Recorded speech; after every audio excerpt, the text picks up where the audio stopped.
사도신경에는 거룩한 공회와 성도가 서로 교통하는 것과 라는 이러한 고백이 있습니다. 우리가 오늘도 고백을 했고요. 우리가 매일 하는 고백이지만, 신앙 고백이지만, 어떻게 보면 그 의미는 깊이 생각하지 않고 그냥 습관처럼 외우는 이런 경우들이 많이 있다라고 우리가 말씀드릴 수가 있겠습니다. 하지만 이 고백은 교회로서 성도의 생활과 직접적으로 관련되기 때문에 반드시 이 고백의 의미를 우리가 알 필요가 있습니다. 이 고백이 주는 의미가 무엇인가를 우리가 꼭 알아야 되겠다라는 말씀을 드립니다. 지난주에도 이 부분을 조금 나누기는 했지만 오늘은 참 교회와 참 성도라는 제목으로 어떤 교회가 참 교회인지, 또 성도라는 이름의 의미가 무엇인지 이것을 좀 더 살펴보려고 합니다. 첫 번째로 교회는 성도의 연합체이다 라는 말씀입니다.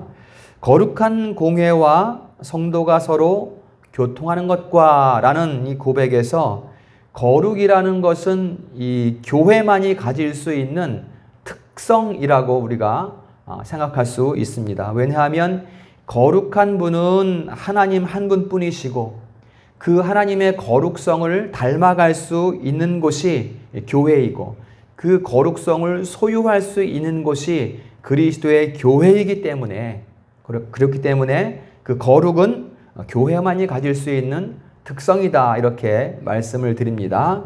그 다음으로 공회라는 것은 사람들의 모임이라는 의미가 있지만 이렇게 사용되지 않고 보통 기독교의 보편적 교회라는 의미로 공회라는 이름이 사용이 됩니다.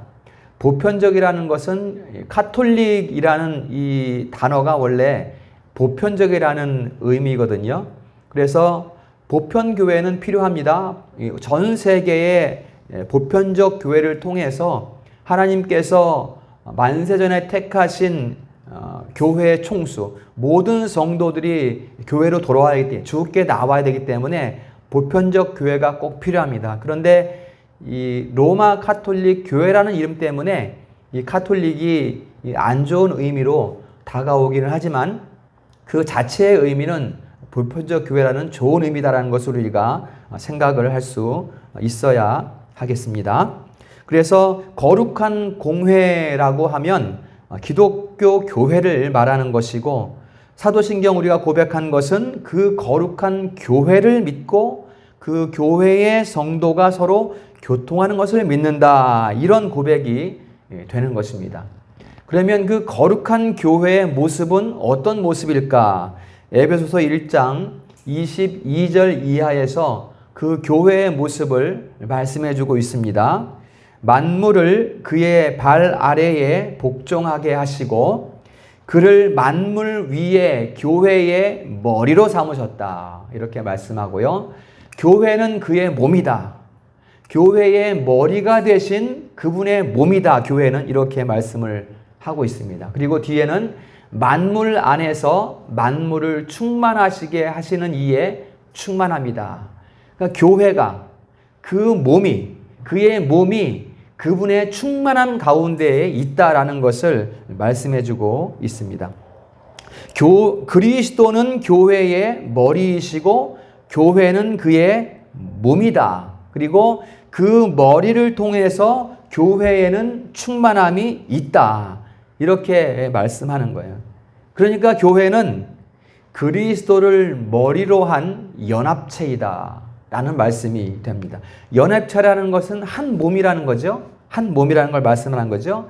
우리에게 손이 있고 또 발이 있고 눈과 귀와 코가 다 있잖아요. 그렇죠? 지체들이 다 있잖아요. 이런 것처럼 다 지체가 있지만 몸은 하나잖아요. 이것처럼 그리스도도, 그리스도의 교회도 그리스도의 머리를 필두로 해서 이루어진 한 몸, 즉 지체들, 성도들의 연합체이다라는 것을 우리에게 말씀해주고 있습니다. 오늘 본문에서도 이것을 말씀하고 있죠. 12장 11절에서도 몸은 하나인데 많은 지체가 있고 또 몸의 지체가 많으나 한 몸인과 같이 그리스도도 그러하니라. 오늘 고린도전서 12장 12절 본문의 말씀입니다. 로마서 12장 5절에서도 말씀합니다. 우리 많은 사람이 그리스도 안에서 한 몸이 되어 서로 지체가 되었느니라. 다 같은 말씀이에요. 그렇죠? 이처럼 교회는 무엇인가? 또 성도는 어떤 존재인가에 대해서 성경은 이렇게 말씀합니다. 교회는 몸이고 성도는 지체고 그리스도는 머리다. 이렇게 반복해서 계속해서 말씀을 하고 있습니다. 그리고 이것보다도 더 깊은 말씀도 있어요. 한 구절입니다. 성도에 대해서, 교회에 대해서 가장 깊이 있는 말씀이 요한복음 6장 56절 말씀입니다. 다 같이 한번 읽어보겠습니다. 시작. 내 살을 먹고 내 피를 마시는 자는 내 안에 거하고 나도 그의 안에 거하나니. 이 구절도 그리스도 안에서 교회된 성도의 모습을 그대로 보여주고 있습니다. 주님의 살과 피를 먹고 마신다는 게 무슨 의미일까요? 어떤 의미일까요? 주님이 찢기신 살과 주님이 흘리신 피가 나를 위한 것이라는 의미입니다. 우리가 그 피를 진짜 마신다는 의미가 아니라 그 피가 나를 위한 것이라는 의미예요.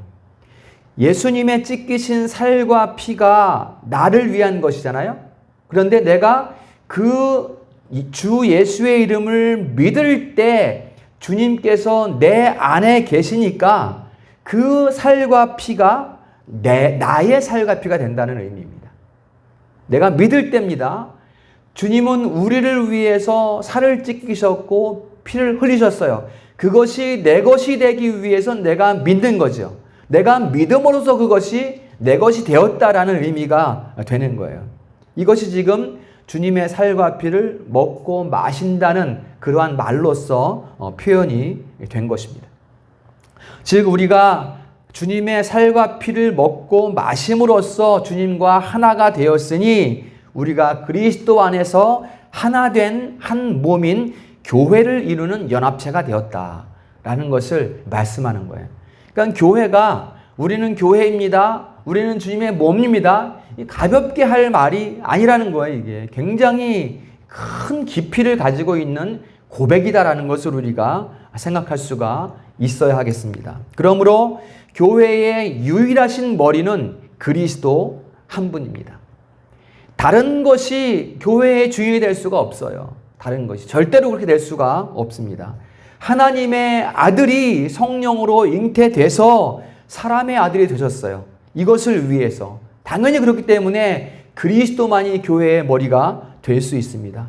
그분이 무제한 피를 흘려서 구원의 의의를 다 이루셨고 그 구원의 의의를 성령을 통해 우리에게 부어주심으로 말미암아 우리가 교회가 되었으니 당연히 교회의 머리는 그리스도이시고 우리들의 머리는 그리스도가 되신다는 것입니다.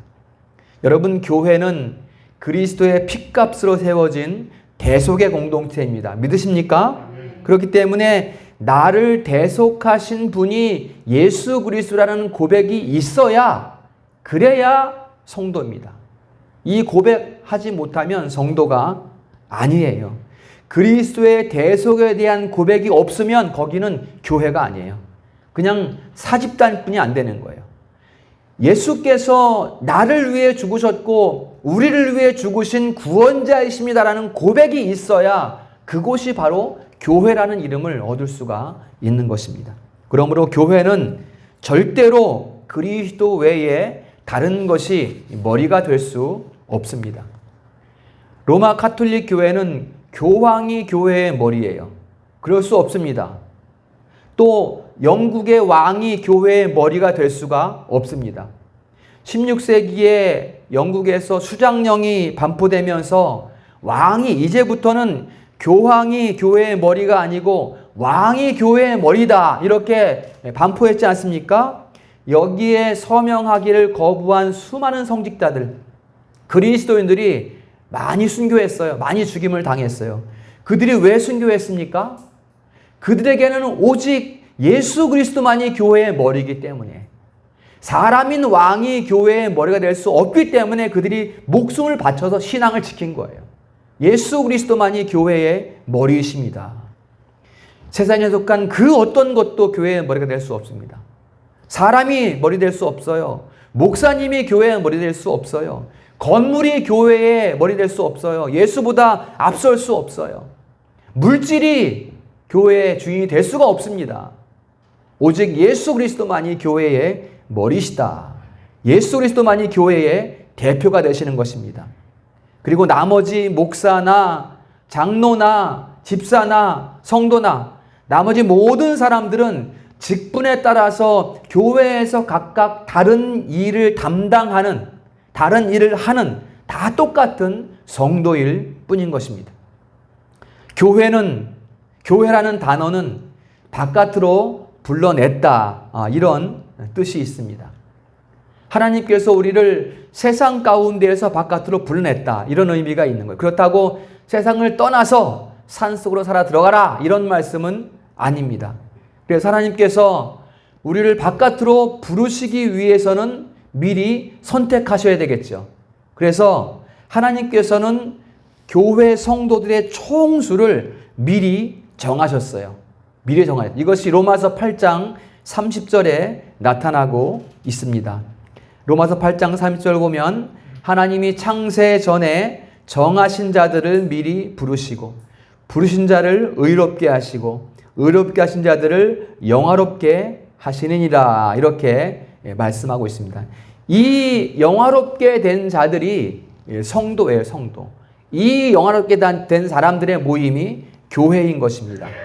창세전에 미리 정하신 자들을 영화롭게 하시려고 그들을 불러내서 모이게 하시는 곳이 바로 교회라는 것입니다.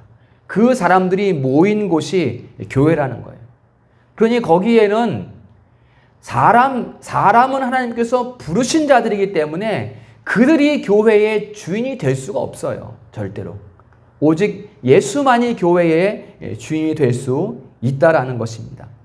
교회는 그리스도 안에서 영화롭게 연합된 공동체, 즉 그리스도의 연합체, 성도의 연합체다라는 것을 우리가 꼭 기억을 해야 되겠습니다. 이것이 참 교회와 참 성도의 모습입니다.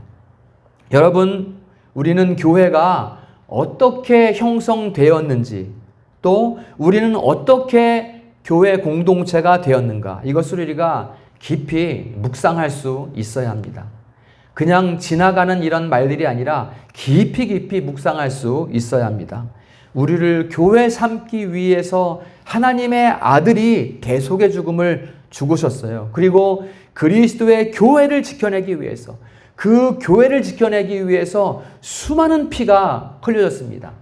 그 피 위에 우리 조국 교회가 세워진 것이고, 여러분들이 세워진 것이고, 우리 승리로 공동체가 세워진 것입니다. 그 피 위에, 그리스도의 피 위에, 또 수많은 믿음의 선진들의 피 위에 우리들이 세워졌다는 것을 여러분들이 꼭 기억을 하셔야 됩니다. 우리의 교회됨을 깊이 묵상하면서 그리스도와 연합된 참 교회, 참 성도로 살아갈 수 있기를 주님의 이름으로 축원합니다. 그러면 이렇게 참 성도가 참 교회를 이룬 곳에는 어떤 증거들이 나타날까? 교회의 표지입니다. 이렇게 진짜 성도들로서 모인 교회에는 어떤 증거들이 나타날까 하는 것을 이제 살펴보겠습니다. 세 가지가 있습니다. 교회라면 반드시 이 교회의 증거로서 이 세 가지가 나타나야 된다. 물론 세 가지 위에 다른 많은 증거들도 있겠지만 특별히 이 세 가지는 반드시 교회로서, 표지로서 나타나야 된다라는 것을 말씀을 드립니다. 첫 번째는 말씀의 순수한 선포입니다. 순수한이라는 것에 여러분들이 방점을 찍어야 됩니다. 순수한 선포예요. 말씀의 순수한 선포. 여러분, 교회는 이미 있는 하나님의 말씀을 선포하는 곳이에요. 하나님의 말씀은 절대적인 진리이지요. 그 진리를 선포하는 곳이 교회입니다. 설교자가 설교를 준비하면서 유혹에 시달릴 때가 있습니다. 어떤 유혹인가 하면 어떤 말을 해서 청중들을 설득할 수 있을까? 어떤 말을 해서 청중들을, 성도들을 감동시킬까? 어떤 예화를 좀 써가지고 성도들을 재미있게 할까? 이런 유혹들이 있어요. 설교자들에게는. 항상 있습니다. 이런 유혹들이.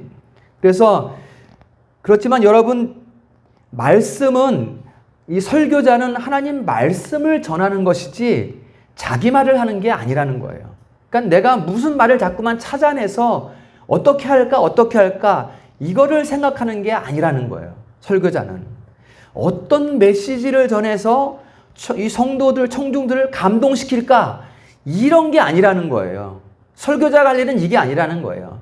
설교자가 할 일은 오직 하나님의 말씀대로 그 말씀을 선포하는 거예요. 순수하게. 여러분, 하나님 말씀은 전혀 부족함이 없습니다.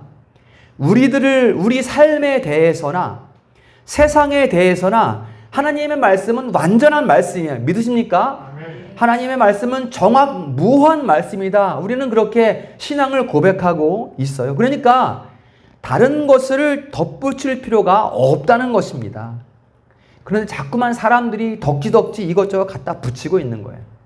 하나님의 말씀에는 능력이 있는데 자꾸만 사람들이 이것저것 갖다 붙이다 보니까 그 말씀이 능력 없는 말씀이 돼버리는 거예요. 교회는 말씀을 순수하게, 그 말씀 있는 그대로를 순수하게 선포하고 가르쳐야 합니다. 있는 그대로 전하면 되는 거예요. 설득하는 게 아니고 부탁하는 게 아니에요. 하나님의 말씀을 선포하는 거예요. 말씀에는 생명력이 있습니다. 말씀이 선포되면 사람의 심령과 골수를 찔러 쪼갠다. 이렇게 성경이 말씀하고 있어요. 강철 같은 굳어진 심령을 녹입니다. 사람의 굳은 땅을, 마음의 굳은 땅을 부드럽게 녹여주는 것이 하나님의 말씀입니다. 그 사람의 심령을 부드럽게 녹여서 그 사람의 삶을 변화시키고 그 사람의 삶의 주변까지 전파되는 것, 이게 말씀의 생명력입니다. 이 말씀에는 생명력이 있어요. 그러니 여러분, 전도할 때도 내가 전도하는 게 아니겠죠, 그렇죠? 내가 전도하는 게 아니고, 그러니까는 꼭 복음을 전한다 그러면은 사람을 꼭 우리 교회로 데려오지 않아도 돼요. 안 데려도 됩니다. 데려오려고 하지 마세요. 그렇다고 우리 교회 오겠다 그러는데 오지 말라 그럴 필요는 없습니다. 오시겠다고 하면 당연히 모셔야지, 그렇죠? 같이 모셔야 되는 거죠. 그렇지만 꼭 전도한다 그러면 우리 교회로 나오게 할 필요는 없다는 거예요. 그분이 우리의 전도를 받고 예수의 이름을 전하는 것을 전도를 받고 어느 교회 가든지 보편적 교회니까 거기에서 하나님의 구원의 총수에 들어가면 되는 것이지 꼭 우리 교회에 올 필요는 없다는 것입니다. 그렇지만 오겠다고 하면 정중하게 초대를 하는 것이 좋습니다. 말씀이 진리이고 지혜이기 때문에 우리는 예수 그리스도를 전파하고 예수 그리스도를 선포하면 되는 거예요. 말씀이 전해지면 그 자체로 운동력이 있기 때문에 전파가 되는 것입니다.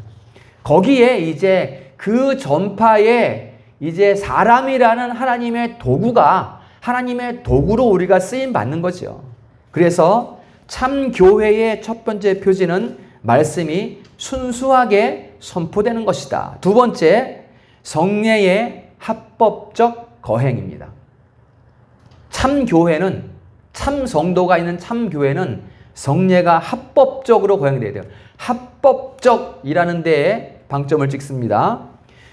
로마 카톨릭에는 7가지의 성례가 있어요. 성사라고 말합니다. 먼저 영세라고 해서 우리가 세례 예식하지 않습니까? 그걸 이제 영세라고 합니다. 그리고 성체라고 해서 우리가 떡과 잔을 받는 거 있지 않습니까? 이걸 성체라고 합니다. 성사 이렇게 말해요. 성체 성사 또는 영세 성사 이렇게 로마 카톨릭에서는 말을 합니다. 그 다음에 혼인 예식도 성례라고 말을 해요. 카톨릭에서는. 그 다음에 견진이라고 해서 이제 신자가 스스로 살아갈 수 있다. 어떤 우리 교회로 치면 입교 예식 같은 거죠. 세례하고 같이 하는. 그래서 이제 어떤 성인 예식 같은 이런 식으로 해서 견진성사라는 것도 있고요. 그 다음에 종부성사라 그래서 이제 병 걸린 사람, 죽기 전에 어떤 병, 이런 사람에게 이제 하는 것도 성례로 이렇게 말을 합니다. 그 다음에 마지막으로 신품성사라고 직분 줄 때잖아요. 직분을 줄 때도 이것도 성례다. 이렇게 로마 카톨릭에서는 7가지를 말을 하고 있습니다. 우리는 어떻습니까? 우리 신약 시대의 성례를 우리는 어떻게 말합니까? 말씀이 어떻게 가르치고 있습니까? 2가지밖에 없죠. 우리는 2가지밖에 없습니다. 첫 번째는 살아남의 표시인 세례이고, 두 번째는 살아난 사람이 살아감의 표시인 성찬이고, 우리는 2가지밖에 없습니다. 성례에 참여하는 성도들이 그리스도의 의로 살아나는 이게 세례입니다. 그 다음에 살아난 생명을 얻은 사람들이 거룩하게 살아가는 표, 이게 성찬입니다. 생활이죠. 생활표입니다. 생명은 한 번 얻고 죽었다 또 얻고 또 얻고 하는 거 아니죠. 한 번밖에 얻는 게 아니죠. 그렇죠? 그렇기 때문에 세례는 단 한 번이면 됩니다. 그렇지만 성찬은 세례받은 사람, 새 생명을 얻은 사람이 계속 거룩하게 살아가야 되잖아요. 그렇죠? 그냥 살아가면 안 되고 거룩하게 살아가야 되기 때문에 그 거룩한 삶의 표가 바로 성찬입니다. 그래서 성찬은 반복적으로 해야죠. 우리가. 이렇게 우리 신약 시대의 우리 교회에는 2가지 성례, 세례와 성찬만이 있다라는 것입니다. 이 세례와 성찬이 합법적이 뭐예요? 말씀대로 하라는 거예요. 말씀대로 해야지 왜 이것저것 사람들이 이것저것 갖다 붙여서 7가지 만드냐? 안 된다는 거예요. 말씀대로 하라. 합법적으로 하라. 성례의 합법적 거행이라는 제목부터 말씀대로 하라는 거 아닙니까? 말씀대로. 왜 자꾸 이것저것 갖다 붙여서 일들을 만드느냐? 말씀의 능력을 자꾸만 왜 쇠하게 만드냐? 사람들이. 하지 말라. 말씀대로 합법적으로 거행하라라는 말씀을 하고 있습니다. 성례를 이 신비적인 일로 만들어도 안 되고요. 또 상징적인 일로 다루어서도 안 됩니다. 성례는 말씀에 따라 성령께서 인치시는 사역이에요. 성령께서 인치시는 사역이에요. 말씀에 따라서. 그러니까 이 잔을 마시고 떡을 맞는데 그 떡이 진짜로 주님의 몸이 되고 그 잔이 진짜로 주님의 피가 되고 이런 신비적인 일이 아니라 그러한 표를 통한 지금 우리가 행하는 성례를 통한 성령의 사역이라는 것입니다. 실제적인 표라는 거예요. 그게. 상징적으로 하는 일이 아니고 신비적인 일이 아니라는 것. 우리가 꼭 기억을 해야 되겠습니다. 은혜가 우리 눈에 보이지 않잖아요. 그 은혜를 보이는 표로 삼는 것이 성례입니다. 성례. 그러니까 절대 가벼이 여길 게 아닙니다. 우리 이번 마지막 주에 우리 또 우정열 성도도 세례 받는데요. 이게 대충 넘어갈 것이 아니라 굉장히 중요한 성령의 사역의 표라는 것을 우리가 반드시 기억을 해야 되고, 그 표를 받은 자는 새 생명을 얻은 것이니 얼마나 축하받아야 될 일입니까? 그것이. 그렇죠? 또 축하할 수 있어야 하는 것입니다. 우리에게는 이것저것 다른 성례가 없습니다. 이렇게 참 교회의 2번째 표지는 말씀을 따라서 합법적으로 성례를 거행하는 것입니다. 3번째 표지는 권징에 합당한 시행입니다. 합당한이라는 것에 방점을 찍습니다. 우리가 완전하지 않아요. 교회는 완전하지 않습니다. 그리스도를 통해서 완전함을 향해 나가는 것이지 우리는 지금 완전하지 않습니다. 어린아이에게 훈육하듯이. 그렇기 때문에 권징이 필요한 거예요. 교회에는 반드시 권징이 필요합니다. 목자가 양을 칠 때 양은 눈이 어두워서 잘 바른 길을 못 가요. 목자가 인도하지 않으면. 양이 길을 벗어나면 목자가 막대기로 툭툭 쳐서 이렇게 바른 길로 갈 수 있도록 끌어들인단 말이에요. 끝까지 말을 안 듣는 양은 그런 말도 있습니다. 자꾸만 진짜 못된 양이 있대요. 그런 양들은 다리를 부러뜨린대요. 이게 바로 권징의 의미입니다. 돌아오게 하는 거예요. 돌아오게. 권징에 돌아오게 하는 거예요. 너 쫓아내는 게 아니라 너는 잘못했으니까 가, 이게 아니라 바른 길로 오게 하기 위해서 권징이 필요하다는 거예요. 또 권징을 힘줄에 비유하기도 합니다. 힘줄 있죠, 힘줄. 팔에 힘줄이 없으면 움직이지 않죠. 아무리 건강한 사람이라도 움직이지 않습니다. 또 힘줄이 있으면 바깥쪽으로 이렇게 움직이는 게 아니라 바로 움직여야죠. 똑바로 움직이게 하죠. 권징이 이와 같다는 거예요. 교회가 바른 방향으로 나아갈 수 있게 하는 것이 권징이다라는 것입니다. 따라서 교회는 권징을 합당하게 또 정당하게 행해야 합니다. 그리고 마땅히 권징을 행해야 합니다. 교회는. 우리가 연약해서 혹 넘어질 때 교회로부터 시행되는 권징을 좋은 감정으로 받을 수 있어야 합니다. 좋은 감정으로 받을 수 있어야. 성도들은 좋은 말만 들으려고 하면 안 돼요. 요새는 교회에 권징이 잘 없어요. 왜냐하면 권징하면 성도가 교회 안 나오거든. 그리고 권징이 없는 거예요. 두려워하는 거예요, 권징을. 그러나 교회의 표지에는 반드시 권징이 있다는 것입니다. 여러분, 이 목회자가 설교할 때도 그 말씀이 나를 향한 권징으로 들릴 때도 있지 않습니까? 그렇죠? 그럴 때 우리가 그 말씀을 좋게 받아들여야 돼요. 나의 말씀으로 받아들여야 되는 거예요. 그리고 나에게 찔림이 있는 말씀이라면 그 말씀으로 내 삶을 교정해 나가는 거예요. 이게 하나님의 뜻이잖아요.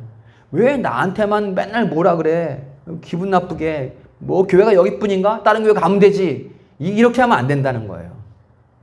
이거 하나님이 기뻐하지 않는 일이란 말이에요. 이렇게 한다면 사도신경의 신앙 고백을 버리는 것과 같아요. 거룩한 공예와 성도가 서로 교통하는 것과 이거 버리는 거예요. 기분 나쁘다고 교회 떠나버리면, 권징받았다고 교회 떠나버리면 똑같은 것입니다. 신앙 고백을 버리는 것과 같습니다. 그 권징이 나를 좋은 길로 인도하는 막대기와 지팡이와 같다. 이렇게 우리가 받아들이고 기쁘게 여겨야 된다는 것입니다. 권징은 우리의 모난 것을 깎아내는 거예요. 그리고 덜 빚어진 것을 잘 빚어지는 것이고 덜 익은 것을 잘 익게 해주는 것이 바로 교회의 권징입니다. 권징은 내쫓으려는 것이 아니라 무너뜨리려는 것이 아니라 바로 세우기 위한 것입니다.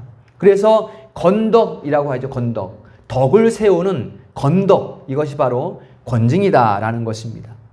그리고 교회가 권징을 시행할 때는 반드시 주의할 것이 있습니다. 교회가 사람을 통해서 권징을 합니다. 그렇죠? 목회자 당회를 통해서 교회가 권징을 하잖아요.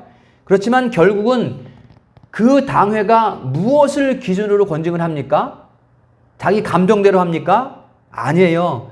말씀을 기준으로 하는 거예요. 말씀을. 하나님 말씀에서 벗어난 삶을 살아가는 사람들에 대해서 권징을 하는 거란 말이에요.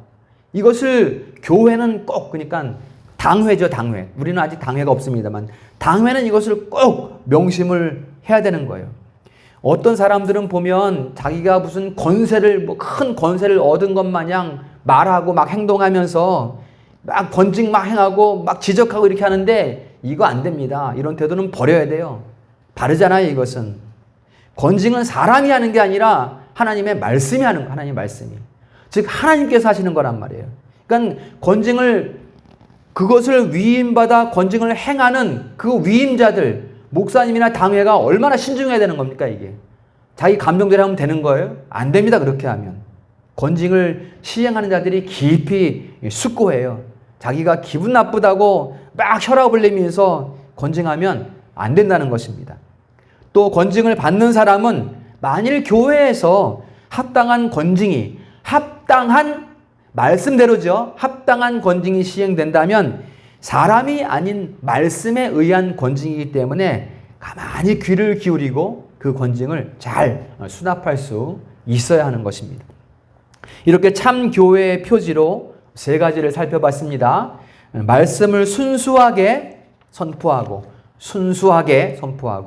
또 성례를 합법적으로 말씀대로라는 것입니다. 거행하고 그 다음에 권징을 합당하게 말씀에 비추어서 말씀을 기준으로 합당하게 시행하는 것. 이것이 세 가지 교회의 표지. 참 성도들이 있는 참 교회 가운데 나타나는 표들이라는 거야. 이것들이 있을 수밖에 없는 것들이죠. 그래서 이 세 가지를 교회가 행할 직분이다 이렇게 말을 합니다. 우리 각자의 직분이 있지만 이 세 가지 표지는 교회가 행할 직분이다 라고 이렇게 말을 해요. 교회가 행할 직분이라는 것은 무슨 말이에요? 지금 우리가 함께 시행해야 될 직분이라는 거예요. 우리가 함께 교회로서 함께 시행할 직분이라는 것을 말씀하고 있습니다. 우리 승리로 공동체는 교회의 표지로서 교회의 직분을 잘 시행할 수 있기를 축복합니다. 말씀을 정리하겠습니다.